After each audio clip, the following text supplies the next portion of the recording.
again, everyone. Welcome to another edition of Weather or Not. I'm your host, Chief Meteorologist Jerry Jackson of Storm Team 9.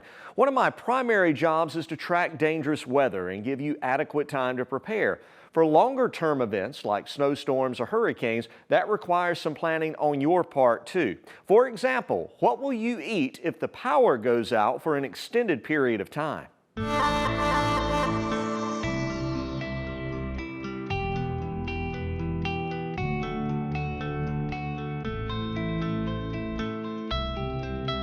Before severe weather strikes, you need to come up with a plan to keep you and your loved ones safe. This includes creating an emergency kit. One of the most important things in a kit is food and water. But what kind of food, you might ask? Well, that's exactly what we're going to talk about. Whether you're prepping for hurricane season, a winter storm, or any other major weather event, you need to make sure you have plenty of the correct foods in your emergency kit. We all know that the power grid is vulnerable under high winds. Therefore, you should steer clear of any foods that require refrigeration or freezing. That being said, most non-perishable food items will work. Right off the bat, you may think of canned goods. These are a great choice as commercially canned vegetables may be eaten straight from the can and do not necessarily require cooking. Just keep in mind that not all cans have pull tabs, so have a can opener handy. Dry cereal, granola, and protein bars are also good items to keep in an emergency kit. These pack protein and energy, helping you throughout the day. Peanut butter is also another good choice considering its versatility. But don't forget about your little ones. Make sure you keep plenty of infant food on hand as well. If power does go out during a storm, then keep your refrigerator and freezer closed as much as possible. Discard any meat, eggs, or dairy products that have been above 40 degrees Fahrenheit for more than 2 hours. It certainly wouldn't be a bad idea to have a battery-powered thermometer in your refrigerator to monitor the temperature. When it comes to storage, keep your emergency groceries in a safe place where floodwaters can't reach them. If floodwaters do manage to get to your food supplies, then just throw them away as the water could be contaminated with harmful bacteria. Keep your utensils clean and in a watertight bag or container. During the storm, you may have leftovers from a makeshift meal. Store them in a waterproof and airtight container for later. Keep an eye on all your emergency foods and make sure they have not expired. Throughout the year, keep them rotated so they stay fresh and that nothing is wasted. This may seem like a lot to keep up with, but just remember, if you stay prepared, then you won't have to get prepared. Of course, planning your supply checklist becomes easier if you have an accurate forecast behind it. Eastern North Carolina has some of the most difficult weather in the entire country to track, so it's important to keep things as simple as possible, not just in the science, but in the presentation too.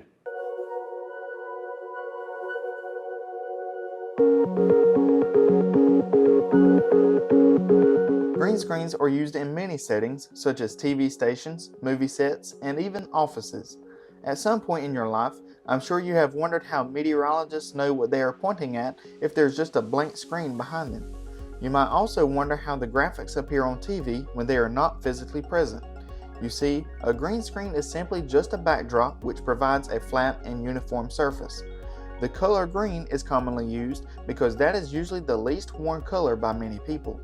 However, some places use a blue screen instead. Regardless of the screen color, a camera feeds the image into a computer. The settings within the computer are set so that anything of that color green, or blue perhaps, will be made transparent, leaving only the subject. This process is called keying, more specifically chroma keying. With the background removed, it allows someone to set any image of their choice as the new background. In a meteorologist's case, the weather graphics are placed as our background. However, the process is not as simple as it may sound. For chroma keying to work properly, the surface of the green screen must be perfectly flat. Lights must be placed in a way so that the subject doesn't cast shadows onto the screen. If there were shadows, then you would not have a clean cut, so to speak. Keeping a distance from the green screen will also help prevent shadows. So now we know how the graphics show up behind us, but still, how do we know what we're pointing at? Well, that just simply takes a little bit of broadcasting magic. Okay, not really. Actually, there's another screen just out of frame that we are looking at. By looking at this screen, we are able to see the same thing you see. From there, we line ourselves up with what we want to point out and explain the forecast. So the next time you see a live weathercast, you'll now have the inside scoop on what's happening behind the scenes. As humans, we rely on forecasts to make it through our daily routines, but isn't it interesting how animals seem to instinctively know what to do no matter the weather?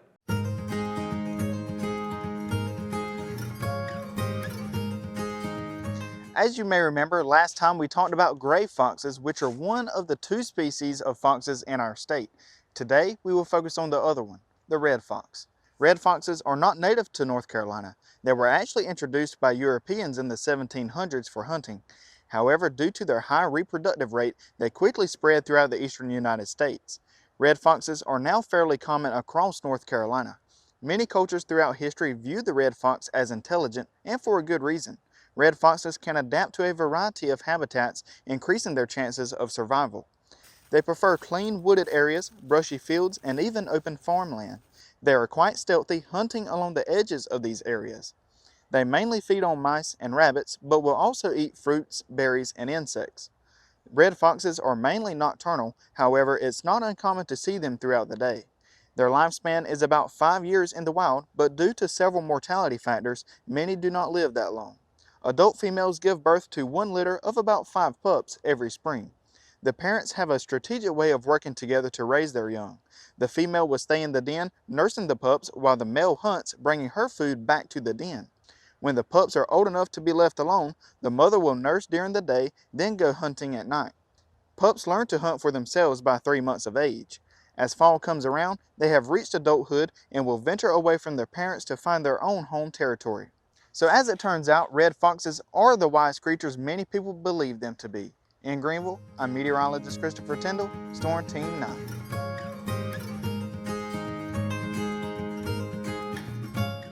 Whenever you observe the great outdoors, you'll encounter a wide variety of weather depending on the time of year. We often talk about wearing the proper clothing, including hats and footwear to keep you safe and active. But one thing often goes overlooked: the human eye. Sunglasses are crucial for protecting your eyes and skin from harmful UV rays, preventing serious issues like cataracts, macular degeneration, and eye cancers, while also reducing glare for better vision, shielding from wind and debris, and decreasing eye strain for enhanced comfort outdoors in all seasons. Sunglasses protect your eyes from the sun's UVA and UVB rays. These rays can be dangerous to the eye, and if you don't wear sunglasses, you can develop eye cancer as well as cancerous and non-cancerous growths on the outside of the eye, the eyelid, and around the eye. At the back of the eye, sunglasses can protect macular degeneration and other conditions that lead to blindness. They also slow the process of developing cataracts, which affect many people as we age. How sunglasses help protect from UV rays. The type of UV protection offered by sunglasses depends on the material of the lens. Polycarbonate lenses have built-in UV protection, but some glass and all plastic lenses need a special coating in order to block UV rays. This coating functions in a similar manner to sunscreen on the skin, providing a transparent layer that allows light to pass but blocks all or most of the UV rays from sunlight and surfaces from which sunlight reflects. But how should I pick sunglasses? Not all sunglasses prevent UV rays from reaching your eyes. When looking for a pair of sunglasses, you should look for sunglasses with 95% to 100% UV protection or a UV 400 sticker. Lens color does matter. Brown, green, and gray lenses are best, while yellow lenses provide less protection. And the tint should always be as dark as possible. Polarized lenses are helpful, but if you need to use a device with a screen, it can be inconvenient. Looking for glasses with big lenses is also smart. The small, trendy sunglasses might look pretty and will protect the eyeball itself, but not the skin around the eye or the eyelid. What are polarized glasses? Polarized glasses reduce glare, which is essentially good if you're going to be boating or near water. When should you wear sunglasses? Some UV rays are present year-round. Wearing sunglasses as much as possible is recommended.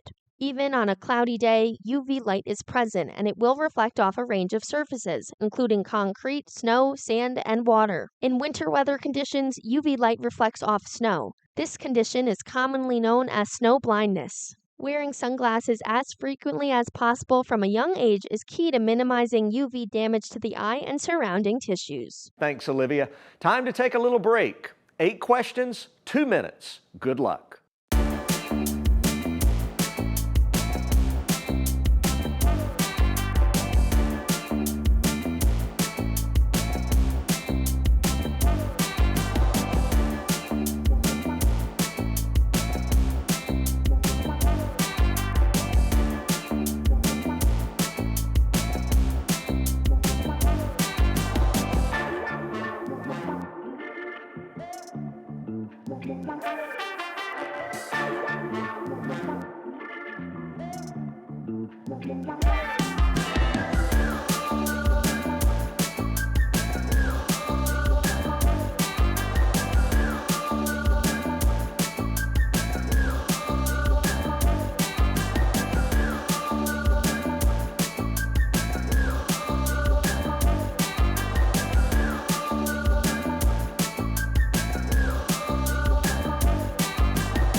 It's nice to play a little trivia this time of year when the weather is often so cold and unsettled outside. Another way to stay warm on a cold winter night is to snuggle up with a good board game. And here's one that I think you'll like.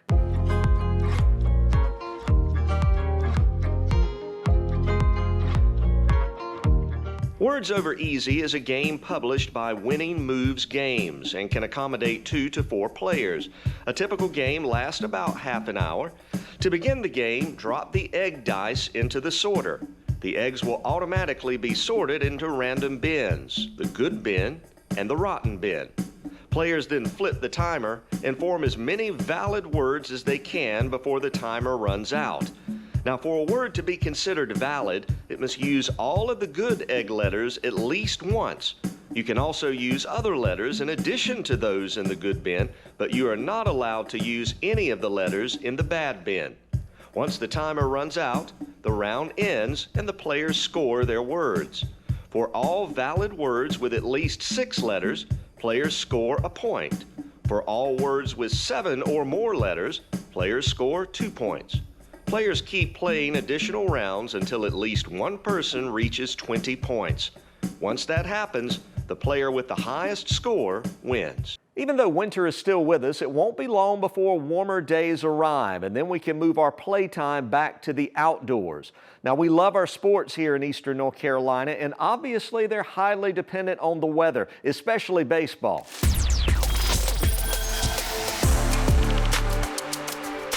Weather has significant impacts on baseball, influencing everything from ball flight to player performance. Hotter temperatures and high humidity can lead to more home runs, while colder temperatures can hinder them, along with wind that can dramatically affect ball trajectory, and rain can make the field and ball slippery, impacting both pitching and hitting. Temperature. Hot temperatures. Warmer air is less dense, meaning the ball experiences less resistance and travels further, resulting in more home runs. It also affects players by causing fatigue, dehydration, and sweaty gloves, impacting endurance and grip. Cold temperatures. Colder air is dense, causing the ball to travel a shorter distance and reducing the likelihood of home runs. The cold can tighten muscles and reduce flexibility, increasing the risk of injury. The cold also makes it harder to grip the ball or bat. Humidity. High humidity. Humid air is less dense than dry air. This can lead to the ball traveling further, especially in warmer temperatures. Low humidity. Dry air can create more friction, potentially reducing the distance the ball travels. Wind. Wind direction. Wind blowing behind a batter can significantly increase the distance a ball travels, while wind blowing in the opposite direction can have opposite effects. It can alter the trajectory, making it more difficult for outfielders to track and catch the ball. Wind speed. Even a slight change in wind speed can impact the ball's trajectory. Other factors. Rain and fog. These conditions can make the field and ball slippery, impacting a player's grip and potentially affecting the speed and trajectory of the ball. Sunlight. Bright sunlight can make it difficult for fielders to track fly balls, and can also cause glare on the field. Cloudy days. Cloudy days can affect a player's depth perception. Overall, weather conditions can play a crucial role in the outcome of a baseball game. Baseball is a sport that sometimes requires a great deal of travel, depending on the league in which you play. And traveling through North Carolina can bring you a wide variety of scenery to enjoy. This week, Olivia takes us on a cool trip without breaking the bank.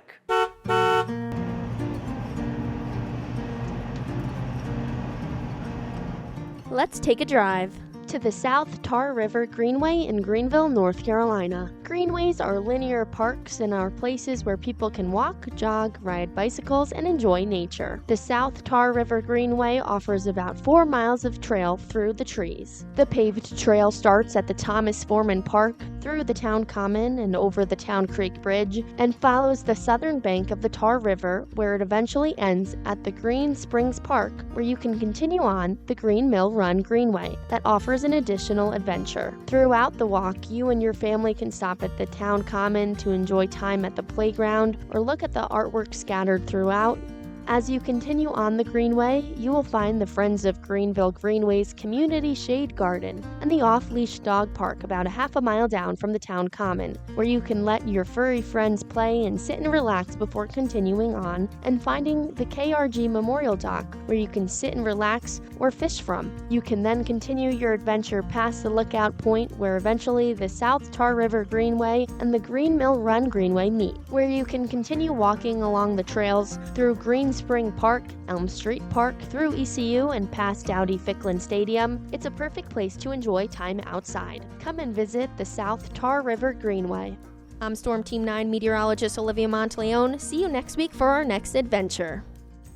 Now, if there's one group of people who enjoy spending time outdoors, it's our Storm Team 9 weather kids. After all, weather observation and playtime can easily go hand in hand. But when it's time to get serious in the studio, the weather kids are always up to the challenge. Our weather kid this week is Janika, and she's serious about her schoolwork. I guess she has to be. She likes the hard stuff. They have my favorite subjects like math and science. All that math and science will pay off one day because Janika knows exactly what she wants to be. I'm going to be a pharmacist. Even with a busy life, it's nice to have some leisure time, and Janika enjoys sports too. I play softball, tennis, practicing like a couple of serves, and I know how to do them very good. When it was time to do a forecast, Janika helped me track several weather systems. My name is Janika, and there's going to be a cold front, and there's going to be 80% of rain for Wednesday, even some severe thunderstorms. Janika did a great job and may just inspire your child to become a Storm Team 9 weather kid too. If you would like to learn how, send me an email to jjackson@WNCT.com and I'll explain the details. For the Storm Team 9 weather kids, I'm Chief Meteorologist Jerry Jackson. Class dismissed. Well, we've reached the end of another edition of Weather or Not, and we've covered a lot of ground this week, exploring nature, learning some new board games, learning about the science of weather, and even a little nutritional advice. Remember, each week you can find a new episode dropping right here, so check back often. And always remember, our primary job is to keep you informed, enlightened, and a little happier too. I'm Storm Team 9 Chief Meteorologist Jerry Jackson, and this is Weather or Not.